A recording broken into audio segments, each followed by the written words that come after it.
নমস্কার, দ্য ওয়ালে আপনাদের স্বাগত।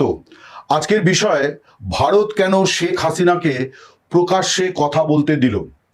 বিষয়টি নিয়ে বাংলাদেশে তোলপাড় চলছে। বাংলাদেশ সরকার শেখ হাসিনার বুধবারের ভাষণ দেশে নিষিদ্ধ ঘোষণা করেছিল এবং সংবাদ মাধ্যমকে হুঁশিয়ারি দিয়েছিল যে কেউ যদি শেখ হাসিনার বক্তব্য প্রচার করে তাহলে তাদের বিরুদ্ধে কঠোর ব্যবস্থা নেওয়া হবে। স্বভাবতই বাংলাদেশের কোনো সংবাদ মাধ্যম শেখ হাসিনার বক্তব্য প্রচার করেনি, তবে বিশ্ব গণমাধ্যম তারা কিন্তু শেখ হাসিনার বক্তব্য গুরুত্ব দিয়ে প্রচার করেছে। এমনকি রয়টার্সের মতো আন্তর্জাতিক খ্যাতিসম্পন্ন এজেন্সি তারা প্রায় ৪৫ মিনিট শেখ হাসিনার ওই যে অনুষ্ঠানের পুরো লাইভ টেলিকাস্ট তারা করেছে, যেটা বিশ্বে নজিরবিহীন বলা যায় একটি ঘটনা, যে কোনো একজন ব্যক্তি যিনি অন্তত আইনের দৃষ্টিতে সাজাপ্রাপ্ত মৃত্যুদণ্ডপ্রাপ্ত একজন ব্যক্তি, তার বক্তব্য গোটা বিশ্ববাসীকে রয়টার্স শুনিয়েছে ৪৫ মিনিট ধরে। কিন্তু আমার আজকের বিষয়টি হচ্ছে এটাই যে ভারত কেন শেখ হাসিনাকে শেষ পর্যন্ত সাংবাদিক বৈঠক করতে দিল এবং বিশ্ব মিডিয়ার কাছে তার বক্তব্য পেশ করার সুযোগ দিল। প্রশ্নটি আমার নয়, প্রশ্নটি বাংলাদেশ সরকারের। বাংলাদেশের স্বরাষ্ট্রমন্ত্রী সালাউদ্দিন আহমেদ তিনি একাধিক সংবাদ মাধ্যমকে খানিকটা এক্সক্লুসিভ ইন্টারভিউ দেওয়ার মতো করে একই প্রশ্ন তুলেছেন, কেন ভারত সরকার শেখ হাসিনাকে এইভাবে বক্তব্য পেশ করতে দিল। বাংলাদেশ সরকার শেখ হাসিনার বুধবারের যে ঘোষিত কর্মসূচি, অর্থাৎ দিল্লির ফরেন করেসপন্ডেন্ট ক্লাব অফ ইন্ডিয়াতে তিনি যে ভার্চুয়াল মাধ্যমে যুক্ত হয়ে সাংবাদিকদের সামনে ভাষণ দেবেন, কথা বলবেন, তাদের কৃতজ্ঞতা ও শুভেচ্ছা জানাবেন, এই বিষয়টি পূর্ব ঘোষিত। স্বভাবতই বাংলাদেশ সরকারের তরফে ভারতের কাছে এই নিয়ে প্রতিবাদ জানানো হয়েছিল। ভারতকে অনুরোধ করা হয়েছিল যেন শেখ হাসিনাকে ওই অনুষ্ঠানে উপস্থিত হতে ভারত সরকার মানা করে। বাংলাদেশের প্রধানমন্ত্রী তারেক রহমানের বিদেশ বিষয়ক উপদেষ্টা হুমায়ুন কবির তিনি বাংলাদেশে ভারতের হাই কমিশনার দীনেশ ত্রিবেদীকে বাংলাদেশ সরকারের এই বক্তব্য পৌঁছে দিয়েছিলেন। অনুষ্ঠান অর্থাৎ বুধবারের আগে ৫ আগস্টের আগের দিন ৪ আগস্ট ভারত সরকারের তরফে একটি সংক্ষিপ্ত বিবৃতি এসেছিল, যাতে বলা হয়েছিল যে শেখ হাসিনা যে অনুষ্ঠানে উপস্থিত থাকবেন বলে জানা যাচ্ছে সেটি একটি বেসরকারি সংস্থার অনুষ্ঠান, এটি কোনো সরকারি সংস্থার অনুষ্ঠান নয়। ভারত সরকার একথাও বলেছিল যে শেখ হাসিনা যা বলবেন সেটা তার কথা, এই ব্যাপারে ভারত সরকারের কোনো বক্তব্য নেই। তারপরও বাংলাদেশ সরকার প্রশ্ন তুলেছে যে কেন বাংলাদেশের আপত্তি উপেক্ষা করে শেখ হাসিনাকে ভারত কথা বলতে দিল। দুটি কারণ এই ব্যাপারে মুখ্য। ১ নম্বর, ভারত সরকার এইটা বিবেচনা করেছে যে কোন যুক্তিতে তারা শেখ হাসিনাকে মুখ বন্ধ রাখতে বলতে পারে। আপাত দৃষ্টিতে বা সাধারণভাবে এমন কোনো যুক্তি ভারত সরকারের সামনে নেই যে শেখ হাসিনাকে তারা বলে যে আপনি অমুক অনুষ্ঠানে যাবেন না, অমুকটা করবেন না, অমুক কথা বলবেন না, তমুক কথা বলবেন না, এইরকম কিছু বলার অবকাশ ভারতের সরকারের পক্ষে নেই। তার কারণ ভারত একটি গণতান্ত্রিক রাষ্ট্র, এখানে একটি মজবুত বিচার এবং প্রশাসনিক ব্যবস্থা আছে। সেই ব্যবস্থার আধারে কাকে কি বলা যায় সেটা নির্ধারিত হয়, এটা কোনো ব্যক্তি বিশেষের সিদ্ধান্ত অনুযায়ী নির্ধারিত হয় না। সেই যে নির্ধারণ প্রক্রিয়া, সেই নির্ধারণ প্রক্রিয়াতে শেখ হাসিনাকে এটা বলার অবকাশ ভারত সরকারের সামনে নেই। তার কারণ বাংলাদেশে তিনি অভিযুক্ত আসামি হতে পারেন, ফাঁসির সাজাপ্রাপ্ত আসামি হতে পারেন, কিন্তু ভারতের কাছে তিনি একজন রাষ্ট্রীয় অতিথি এবং তাকে বাংলাদেশ সরকারের সেনাবাহিনী বিমান বাহিনীর বিমান তাকে দিল্লিতে পৌঁছে দিয়ে গেছে, ভারত তাকে অতিথি হিসেবে গ্রহণ করেছে। ফলে অতিথির জীবনযাত্রা, অতিথির বাক স্বাধীনতা, যা যা ভারতের ভূখণ্ডের মধ্যে যে যে অধিকার এবং স্বাধীনতাগুলি প্রাপ্য তার, সেগুলি তিনি পাবেন, এটাই কাম্য। ফলে এই বিষয়টি ভারত সরকারের বিবেচনায় রাখতে হয়েছে। দ্বিতীয় যে বিষয়টি সেটি হচ্ছে যে যে দেশের ব্যক্তিকে নিয়ে বক্তব্য, অর্থাৎ শেখ হাসিনাকে নিয়ে বক্তব্য, এবং যে সরকার এই বক্তব্য পেশের ঘটনাটিকে নিয়ে আপত্তি তুলছে, সেই বিএনপির তারেক রহমানের সরকারের তারেক রহমান প্রধানমন্ত্রী, তিনি দীর্ঘ ১৭ বছর লন্ডনে নির্বাসিত জীবন কাটিয়েছেন। তিনিও কিন্তু নানান মামলাতে অভিযুক্ত আসামি ছিলেন।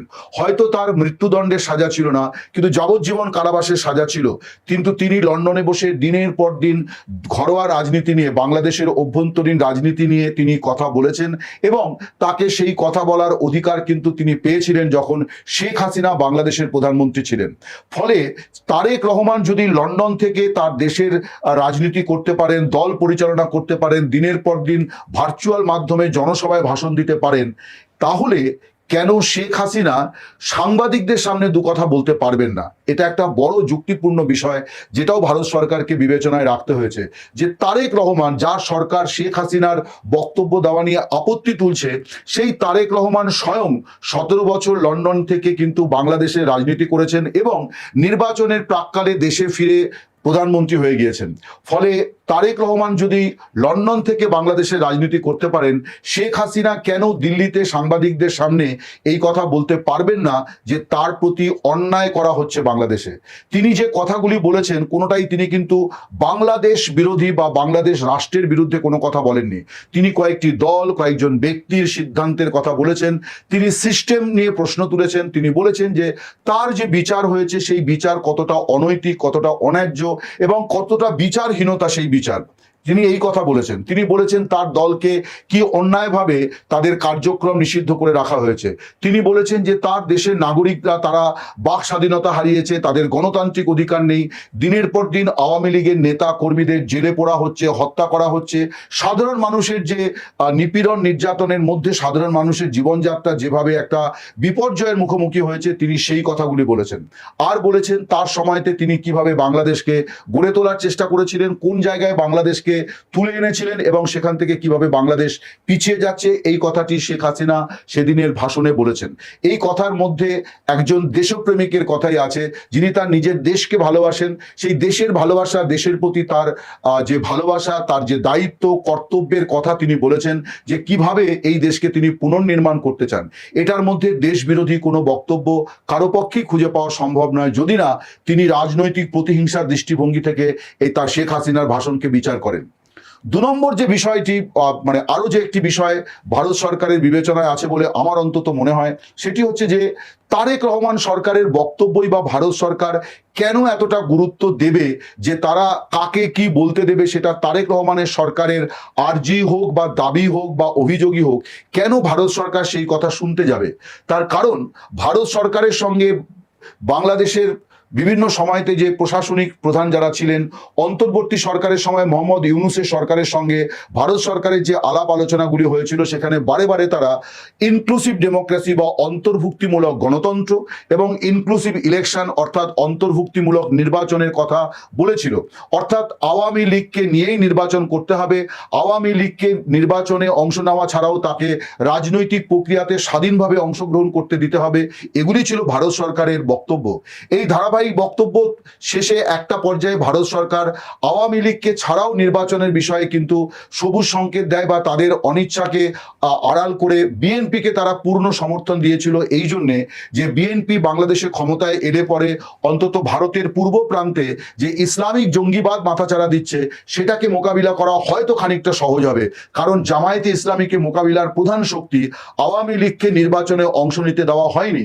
ফলে ভারত সরকারের কাছে একমাত্র বিকল্প ছিল তারেক রহমানের নেতৃত্বাধীন বিএনপি সরকারকে বা বিএনপিকে ক্ষমতায় আসুক এই প্রত্যাশা জাগানো, এবং এর জন্য ভারত সরকার কূটনৈতিক স্তরে যা যা করণীয় তারা সেটা করেছে। এবং আপনারা লক্ষ্য করে থাকবেন যে সদ্য ভারতের সংসদীয় বিদেশ মন্ত্রকের সংসদীয় কমিটির রিপোর্টেও কিন্তু এই কথার উল্লেখ আছে যে বাংলাদেশে একটি নির্বাচন হয়েছে এবং সেই নির্বাচনকে ভারত সাধুবাদ জানায়। কিন্তু ভারতের যে প্রত্যাশাটি ছিল যে তারেক রহমান ক্ষমতায় আসার পর বা ভারতের সঙ্গে একটা বন্ধুত্বের সম্পর্ক সুদৃঢ় করবেন এবং দেশের অভ্যন্তরে তিনি গণতান্ত্রিক পরিমণ্ডল ফেরাবেন এবং আওয়ামী লীগ সহ বিভিন্ন রাজনৈতিক দল গোষ্ঠী তাদেরকে অবাধে তাদের কার্যক্রম করতে দেবেন। কেউ বলতে পারেন যেতে ভারতের কি যায় আসে? অবশ্যই যায় আসে। শুধু ভারতের যায় আসে না, চীনেরও যায় আসে, আমেরিকারও যায় আসে, পৃথিবীর সব দেশেরই যায় আসে। যদি একটি দেশের অভ্যন্তরে এমন অগণতান্ত্রিক পরিস্থিতি থাকে যেখানে একটি রাজনৈতিক দল যারা দেশটির প্রতিষ্ঠার সঙ্গে যাদের মানে প্রধান সংগঠক হিসেবে ভূমিকা পালন করেছে, সেই দলকে নিষিদ্ধ করে রাখা মানে গণতন্ত্রের ত্রুটি কিভাবে টিপে ধরা হয়েছে। ফলে ভারত সরকার আওয়ামী লীগের মতো ভারত সরকারও কিন্তু প্রত্যাশা করেছিল যে তারেক রহমান আর যাই হোক 2001 থেকে 6 তার প্রয়াত মা খালেদা জিয়ার সময় যে সরকার চলছিল, যে সরকারের একটা বড় কর্মসূচি ছিল বাংলাদেশের ভূখণ্ড থেকে ভারত বিরোধিতাকে উস্কানি দেওয়া, ভারতের জঙ্গিপনাকে মদত করা, ভারতের বিচ্ছিন্নতাবাদীদের নানানভাবে সহায়তা করা, সেই জায়গা থেকে সরে এসে 2026-এ তারেক রহমান একটা নতুন ধরনের সংস্কৃতি নিয়ে এসে বাংলাদেশকে নতুনভাবে গড়ে তুলবেন, এই প্রত্যাশা আওয়ামী লীগের যেমন ছিল, বাংলাদেশের বাসিন্দাদের ছিল, ভারত সরকারের ছিল। কিন্তু ভারত সরকার এখন বুঝতে পারছে যে তারেক রহমান তাদের সঙ্গেও কিন্তু চূড়ান্ত প্রতারণা করেছেন।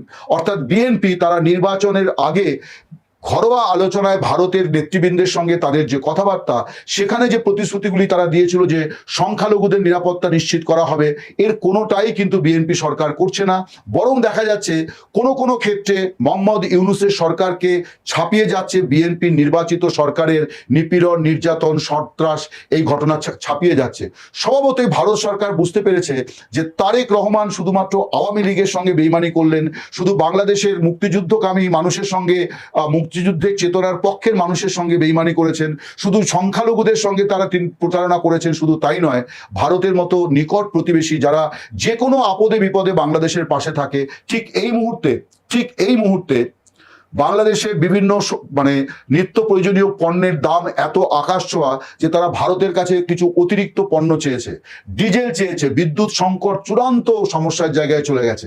এবং একটা জানা যাচ্ছে, এখনো পর্যন্ত সরকারি ঘোষণা নেই যে আগামী 10 তারিখ ঢাকায় নিযুক্ত ভারতের হাই কমিশনার দীনেশ ত্রিবেদীর সঙ্গে প্রধানমন্ত্রী তারেক রহমানের বৈঠক হবে।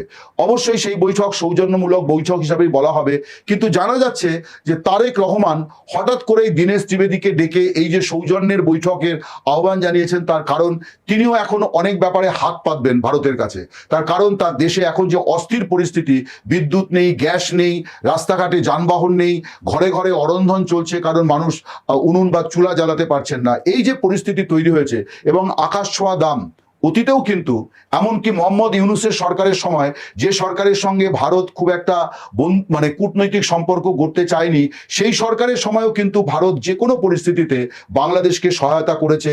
কখনো ডিজেল দিয়েছে, কখনো বিদ্যুৎ দিয়েছে, কখনো চাল পাঠিয়েছে, কখনো পেঁয়াজ পাঠিয়েছে, কখনো চিনি পাঠিয়েছে, কখনো নুন পাঠিয়েছে।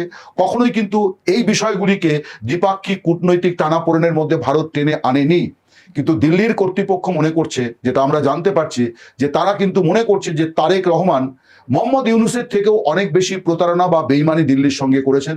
তার কারণ মোহাম্মদ ইউনূস আচমকাই দেশের প্রধান উপদেষ্টা হয়েছিলেন, তারেক রহমান বিএনপির মতো একটি দলের সভাপতি, এবং তিনি নির্বাচনের মধ্য দিয়ে এসছেন। তার আগে দুদেশের রাজনৈতিক পরিমণ্ডলে, কূটনৈতিক পরিমণ্ডলে যে আলোচনাগুলো হয়েছিল, তার কোনোটাই তারেক রহমানের সরকার রাখছে না। স্বভাবতই ভারত মনে করছে যে শেখ হাসিনাকেই বা তার কথা বলতে দেওয়া হবে না কেন, কারণ তিনিও তো এই সরকারের দ্বারা প্রতারিত। কারণ আওয়ামী লীগের একটা বড় অংশ এবং সংখ্যালঘুদের প্রায় 100 ভাগ তারা বিগত নির্বাচনে কিন্তু বিএনপিকে ভোট দিয়েছে।